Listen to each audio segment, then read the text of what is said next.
Ladies and gentlemen, welcome to Season 3, Episode 10, Spike is your service. Well, Applejack saves Spike's life from some Timberwolves because of some nonsense, and then Spike insists that he has this never-before-heard-of thing called Dragon Code, which insists that he has to absolutely serve Applejack for the rest of her life. And,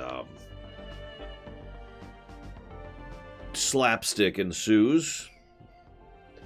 The end.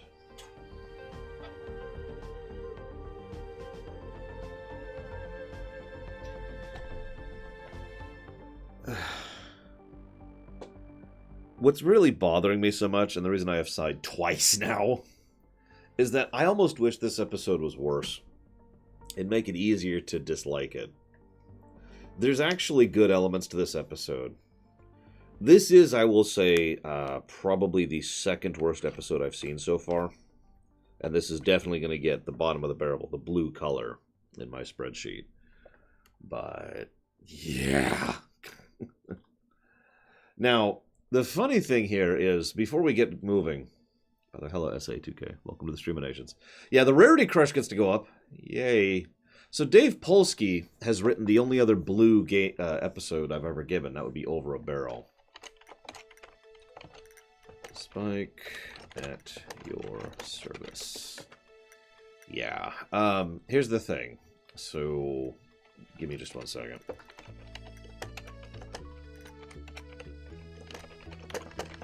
I need to look up a name. I don't have my phone, and I don't feel like pulling my phone back up right now.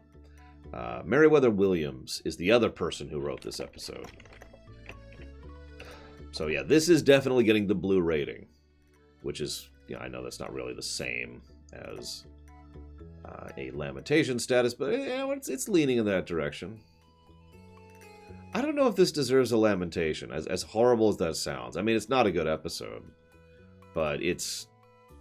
I mean, it could be worse. I suppose that's not saying much, is it? Let me start by something else. Let me start by saying, what color lamentations? I haven't actually designed one yet. I didn't think we'd have any. Probably brown, I guess. It sounds like a good idea. Brown. We'll make lamentations brown. 2 million blades. 20 million blades of grass, actually. The original plot of this... So, 2 writers get credit for this episode. Dave Polsky and Meriwether Williams. Now, that's actually unusual for this show. Other shows usually pair up writers semi-frequently. But in this show, usually, the way they structure it, at least up until this point, is this is your episode, you write this one. With only a couple of exceptions. The reason this is an exception is because this episode was written twice. The original episode, it was Rarity, not Applejack. The whole point of the episode was that Spike had decided to become Rarity's personal servant. And then they run around doing stuff. And then Rarity decides she doesn't want a personal servant, and so they try a wacky scheme to get Spike to no longer be her personal servant. It fails. They have a heartwarming moment. The end. Now, that's important because it helps to explain everything wrong with this episode. Because what happened is they looked at that, and they'd already written it. They'd already designed it, and they looked at that and said, that's not good. Now, whether it was good or bad is up to you to decide, of course. But what happened was they then handed it to Meriwether Williams. Dave Polsky wrote that original treatise. Then Meriwether Williams had to restructure it, and so they attached him to Applejack instead, which led to the Dragon Code.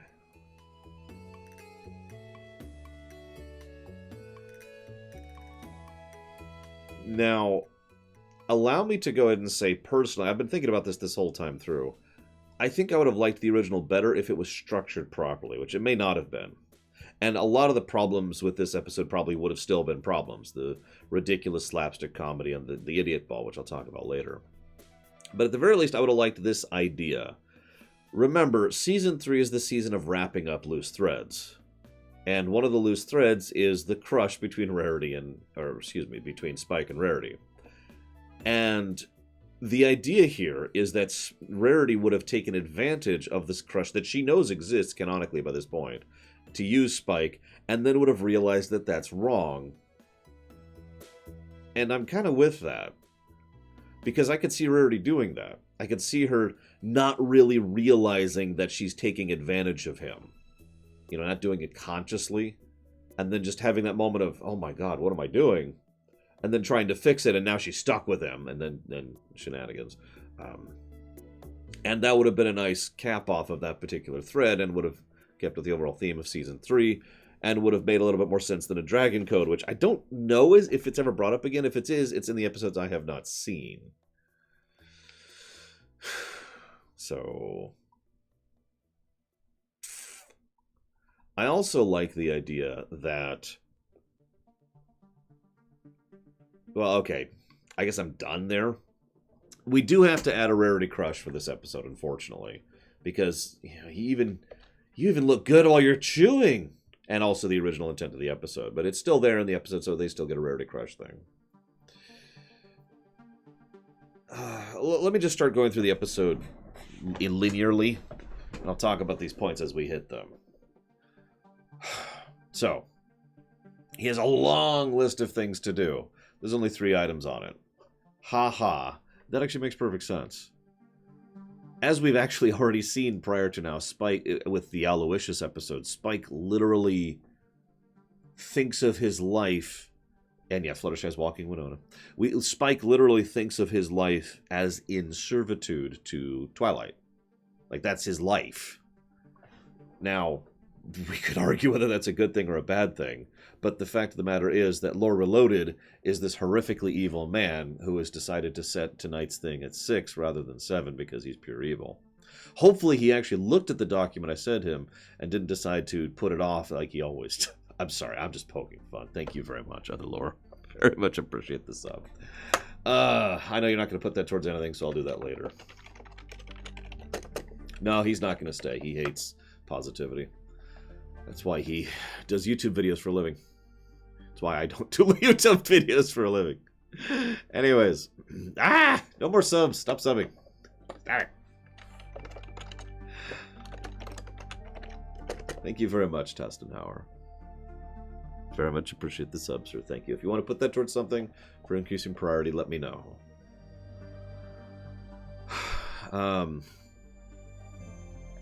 So, no, Sierra Mike. The idea here, like, we could actually sit and talk this Plague Tale Innocence. You got it, sir. The idea here is a fleet oh, yeah, that reminds me. It literally did not allow me to select any other rank other than fleet captain, so thought you might be amused by that. I'm not joking. I'm like, no experience, fresh out of the academy. What's your rank? Fleet captain. Anyways. It should be, Sean. Yeah, no, it is. It is currently updated. I have no unupdated donations from you that go into it. What department? Command is what I selected. Yes, this is Star Trek. Shut up, Sierra Mike.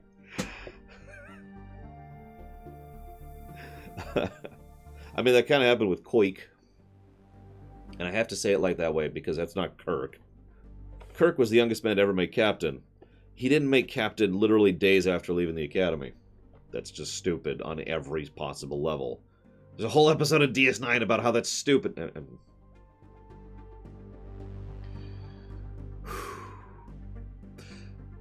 Whether or not it's actually a good thing or a bad thing that Spike is basically an indentured servant to Twilight is an interesting question. Because on the one hand, he likes being helpful. And I understand that mentality because I have that too. I love helping people. It actually makes some of my friends and family uncomfortable, and I have to rein it back a bit. Like when I was visiting Gary some years ago, I actually had, I'd organize his I'd clean his place and bring in his groceries and stuff like that. And he's just like, stop it. I'm like, what? I'm just, I like helping people, right? So I get that mentality. And it's not like Twilight is actively taking advantage of him, usually. I do think Twilight is a little bit too used to him, but at the same time, I do think the mentality is important. I don't think there's any intent by Twilight to take advantage of Spike. And I think that's extremely important. Because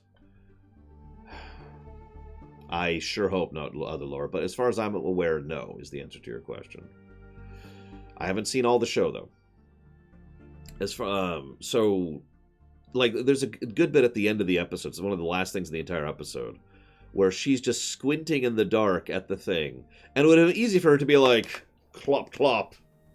Servant, bring me the light, that I may see my book. And Spike comes over and helps. Instead, what happens is he just knows that she needs the light, brings the light over, and she's like, oh, thank you. Little things like that. Now, I do say there are certain specific episodes where she takes them for granted, but taking some for granted and taking advantage of them are different things.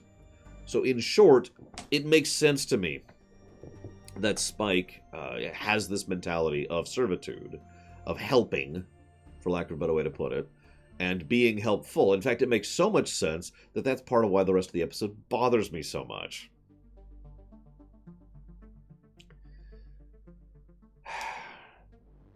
But let's move on. So, anyways, the whole reason I brought this whole thing up is he has his list of things to do. Ha ha, there's only 3 things on it. But that makes perfect sense. What is his life outside of, helping Twilight? You have a whole weekend to yourself. What do you do? Now, I'm sure most of you in chat have never had that problem. I have. I have had a problem where, by circumstance, basically thanks to power outage and to internet outage as a consequence of that, it's like, well,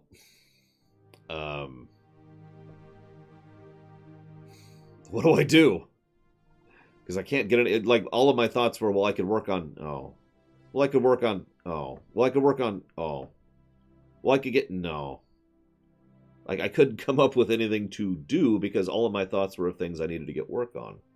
Because I have an extremely busy schedule. I am a one-man show, and I produce 7 streams a week and 6 videos a week. So, I'm kind of in the mode of always being on and always being efficient. I already have the rest of today mapped out down to the minute, with one exception. Other lore. Yeah. So, I'm kind of with him on that, what do you do? What do you do, right? And I was about to say, this is once again ironically relevant to the current COVID situation. Now, I don't have any problem coming up with stuff to do while I'm stuck at home because I work at home. But I know people who are getting to the point of being stir-crazy because they do things, or they go out, or they hang out, or they go to the park, or they go swimming, or they go tour the country in a motorhome, or whatever, right? And a lot of people are just starting to get a little... because right now... Hell, I have to admit, it's been bugging me a bit too, because I haven't been able to go visit, my friend, or my step-parents, or my nieces, or my sister. I haven't been able to go to the movies. I haven't been able to do anything. I've just been stuck here with you guys. I'm kidding, but you get the point, right? Or at least I assume at least some of you get the point. The most social interaction I get right now is either online or at the grocery store, and that's it. And even the grocery store isn't the same social interaction thing it used to be because nobody wants to talk to you anymore. For obvious reason. I'm not judging. It's just, I can't just sit and chat with people in the aisles or people at the register anymore because nobody wants to chat because they're all keeping distance.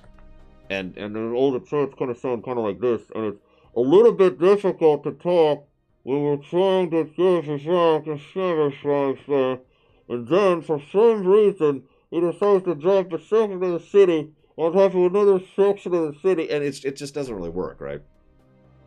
Anyways, I'm sorry, I'm getting way off topic, but I swear this is all relevant to the episode because it's a way of not talking about the episode, and that's a good thing. That's a good thing. What is with this town, anyways? There's just a runaway balloon and a runaway cart, which almost collides with Granny Smith. So I think this is actually the very first usage of Timberwolves in the series. I could be wrong about that, but I'm pretty sure this is their first appearance. And allow me to go ahead and say that the Timberwolves are actually probably the best part of the whole episode, in my opinion. It's a cool concept. They're basically nature spirits, or nature elementals, if you prefer, with the ability to, reform themselves and be constructed of chunks of the woods, including rocks, it's interesting to note. And it's awesome, and I love it, and I hope they do more with it in the future. I'm pretty sure they show up in the future, but it's such a cool concept. The funny thing, though, is several people have pointed out how inconsistent they are. Like, one of them is defeated with a rock to the throat because it chokes to death.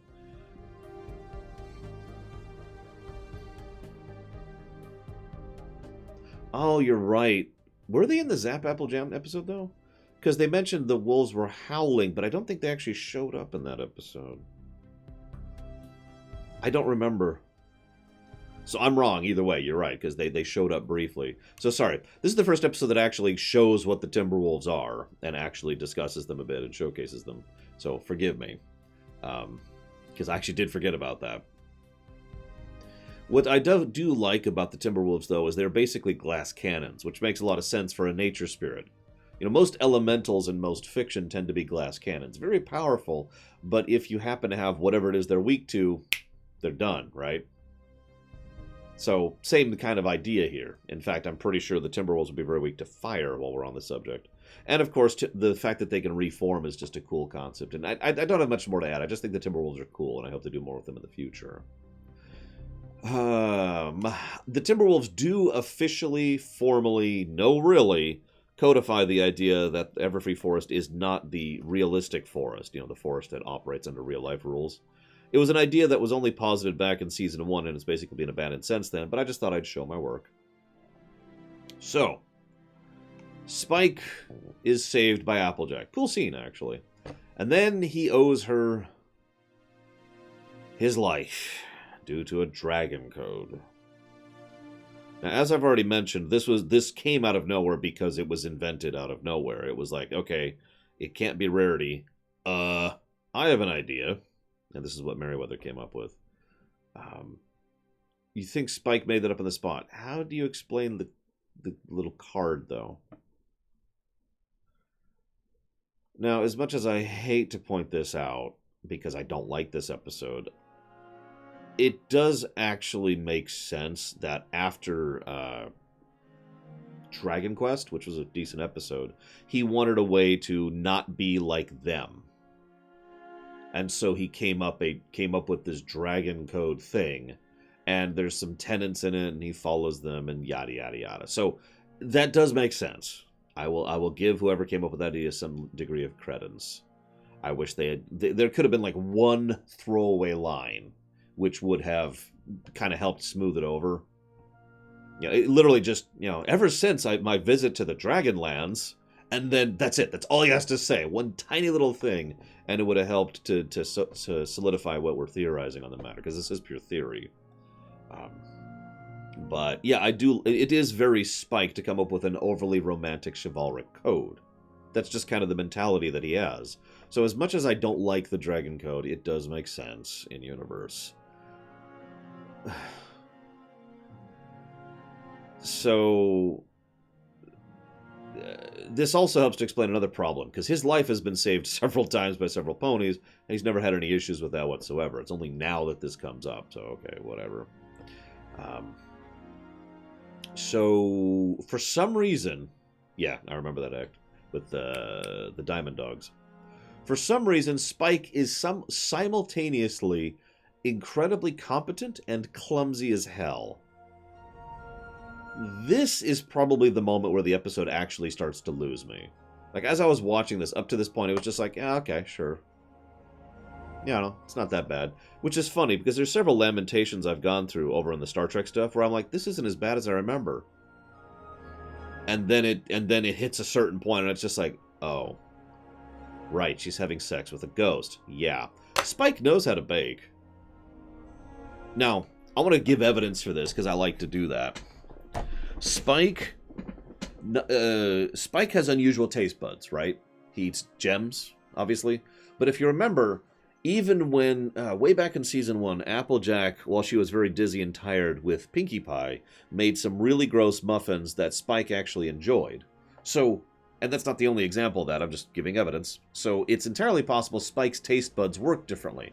Ergo, you could make the argument that he was making a pie he thought would be delicious. However, to continue to show evidence, There's an episode, which I think was actually Dragon Quest, I could be wrong about that, where he shows up with delicious baked goods for the ponies. Actually, no, that was the Best Assistant Ever episode. It was the Aloysius episode. He knows, demonstrably and provably, how to bake for ponies. How to bake goods that they like. All's well that ends well, thank you. So,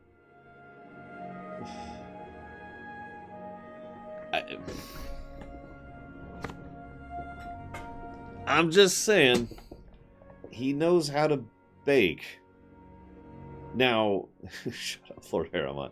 Now, you could argue that maybe he just didn't know what he was doing and was making it up on the fly, but that doesn't explain the inedible black garbage that he makes, which he also seems to presume people are going to like.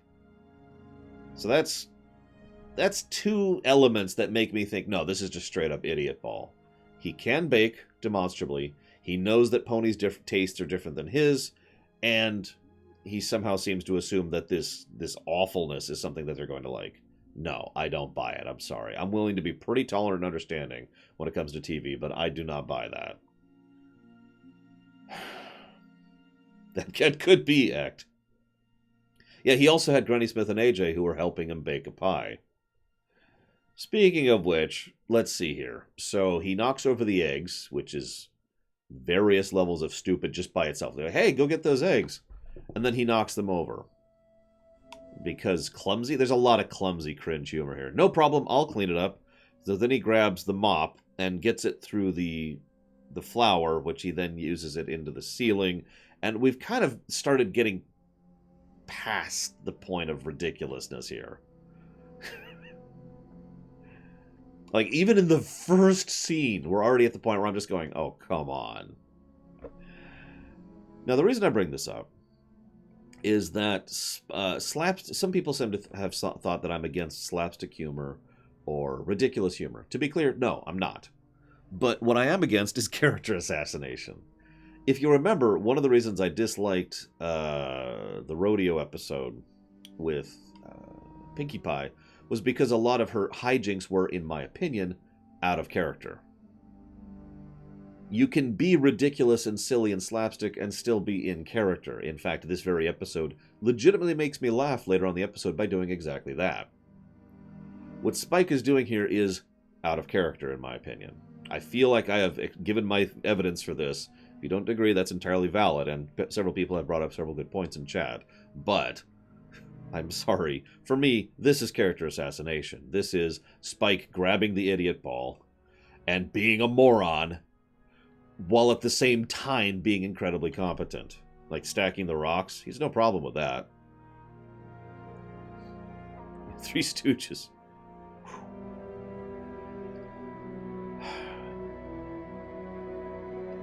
So, slight note while we're on here. There's a bit where he burps out the card, and then he burps it back.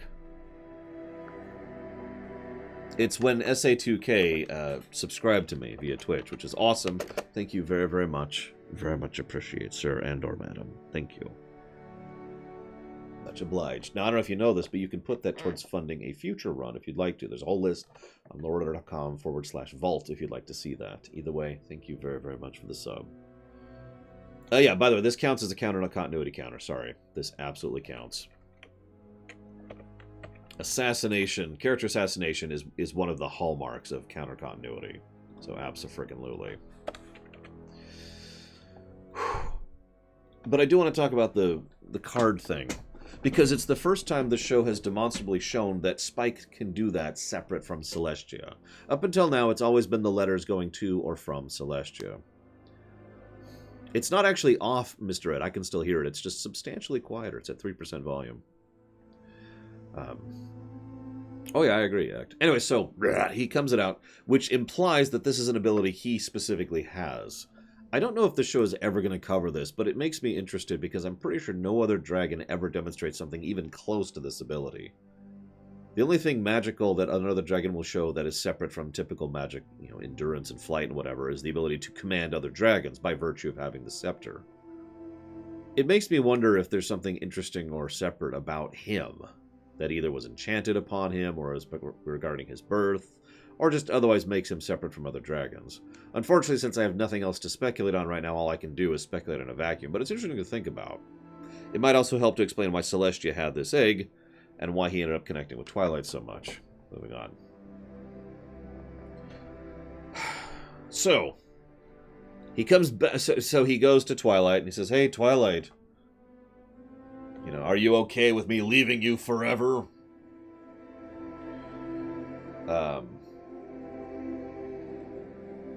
I'm willing to forgive Spike suddenly not realizing that Twilight is not paying attention.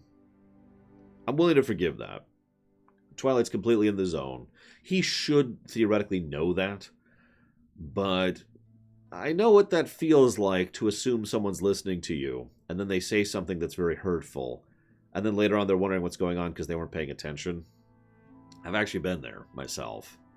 I'm willing to give him a little bit of leeway on that one. Because, yeah, he's not really thinking clearly. He's just kind of, I must do this. It's very important to me.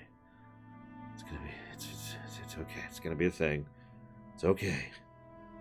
And, yeah. So that doesn't work out. So then he goes and says, "Hey, I'm back," and immediately screws up the kitchen that they just spent the last however long cleaning. Because clumsy humor is funny, right?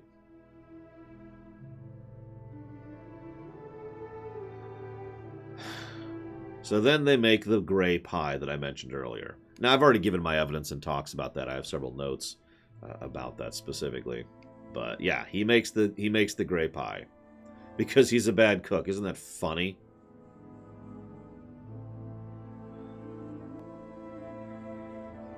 So, of course, okay, let's go ahead and take this to Rarity. Rarity Crush shows up. Rarity talks about how great it would be to be a helper. But then Spike screws up her kitchen off camera, but twice. And I keep reiterating this because the episode keeps pushing this narrative for some frickin' reason. And the more it does it, the more it pisses me off. It's like, what? He even comes back with a chunk of pipe that he has somehow dislodged.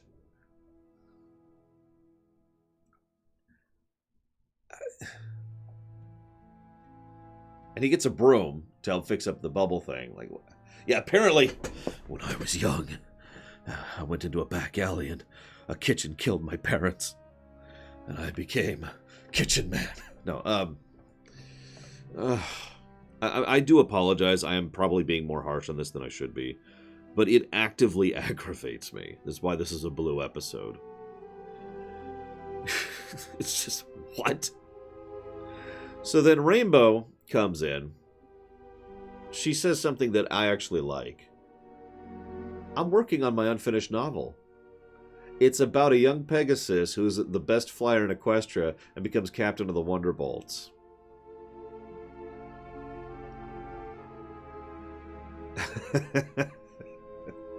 Self-insert fanfic is what that's referred to as. But here's the thing. The reason that makes me smile is that's how most of us started, isn't it? There's nothing wrong with that, really. It's probably a crap story. Acknowledging and accepting that is a really important first step to becoming a better writer. And learning and growing and trying to become, better at actually writing. A lot of writers, even professional writers, started with self-insert fanfiction. Even Stephen King, to use a specific example, did that kind of thing way back when he first started. He still inserts himself into his stories, he's just a little different about how he does it nowadays. So, yeah, you gotta start somewhere. And I kind of like the fact that she is sufficiently enthusiastic about reading, thanks to the Daring Do thing, that she started getting into writing.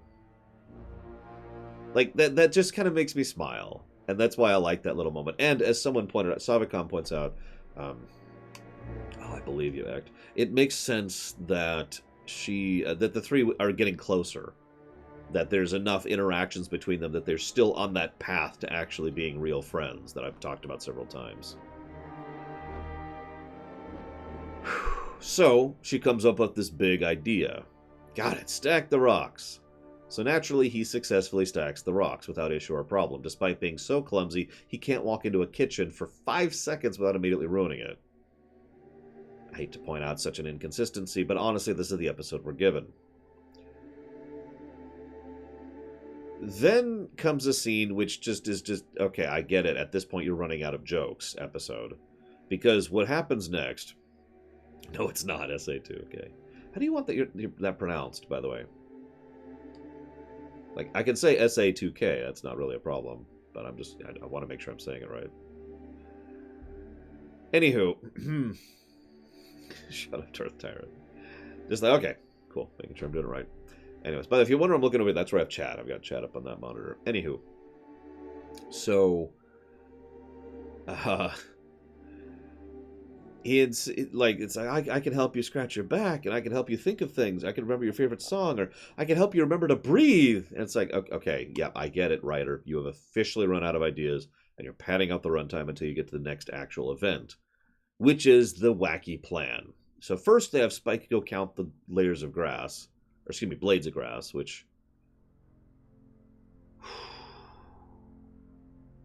Then we have Pinky being actually slapstick and in character, which I point out to contrast Spike being slapstick and out of character. You know, her whole plan about the Hornets thing. And I'm sorry, Pinky actually made me laugh in this episode, legit. Specifically, it's when they're talking about the plan to do the Timberwolves thing. And Pinkie Pie says, I have one question. And it cuts to Applejack. She says, what? And it cuts back to Pinkie Pie. And she's not saying anything, but she suddenly has the mustache back on. Eh?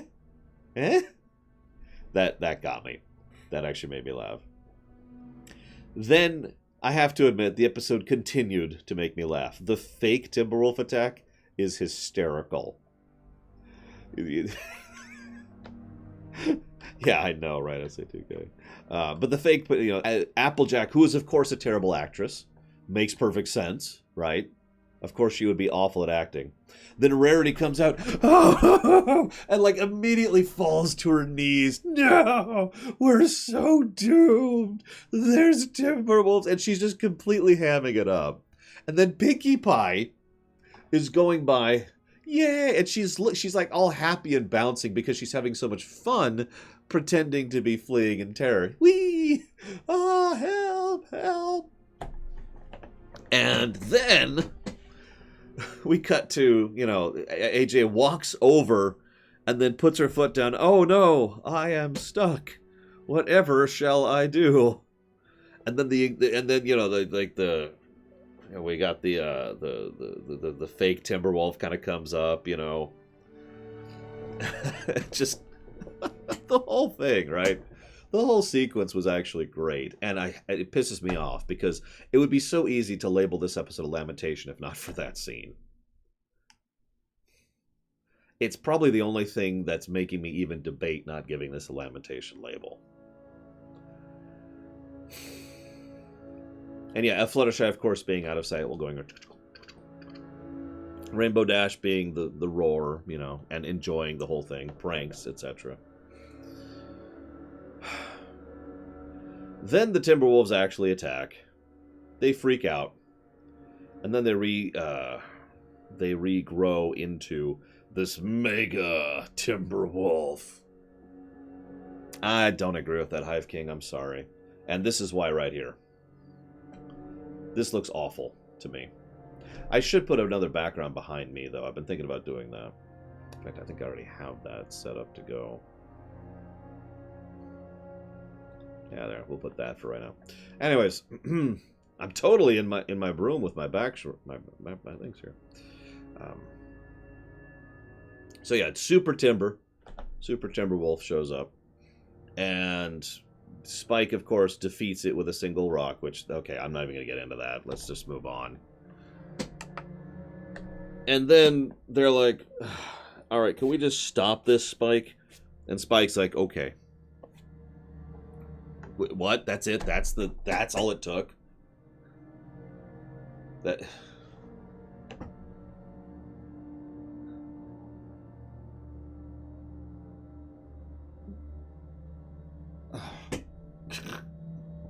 Then the episode ends. Thank God.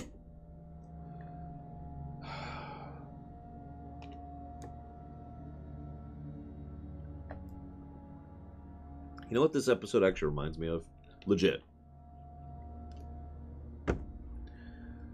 Star Wars Episode 3.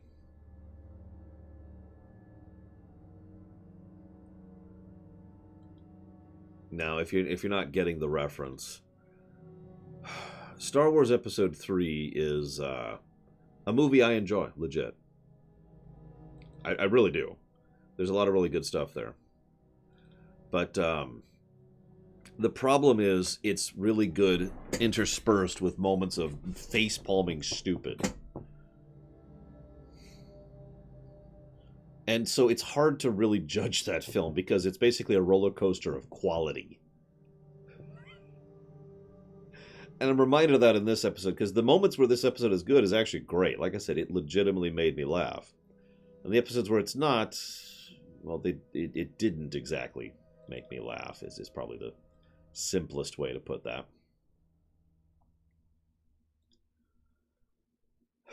That's true, Lord Harriman. I will not argue that. That is a true statement. I don't think I'm going to give it a lamentation status thing. This is probably as close as we've gotten in this, but even with the more relaxed lamentation status label, which we have used in the past, this still doesn't qualify. It's just there's just too many decent elements to it. There's just too much to it that salvages it from the bin, so to speak. So there we go.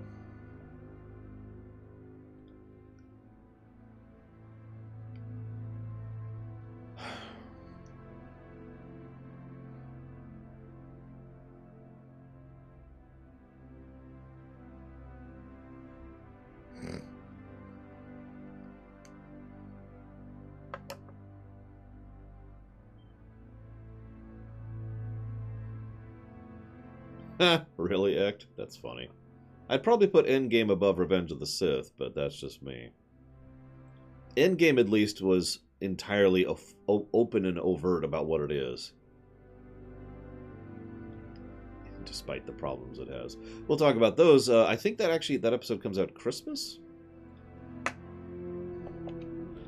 Huh. Let me go to lorerunner.com. and look at the list of upcoming ruminations to find out. Turns out it will, in fact, be going live on December 25th this year. So there you go. Anyways.